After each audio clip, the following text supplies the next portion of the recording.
গেছিলাম। ওখানে আর্তিকের বোনের অন্নপ্রাশন ছিল, সেজন্য আমি গেছিলাম, মা গেছিল, আমার বন্ধুরা গেছিল।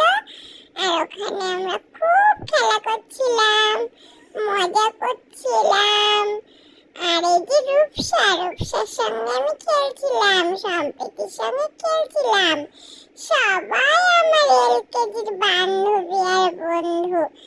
আর আমি আরাত্রিকদের বাড়ি গিয়ে আজকে খুব মজা করেছি। আর এই যে হলো আমার দিদি। আর আমি এখন জল খাবো, তাই জল খাচ্ছিলাম।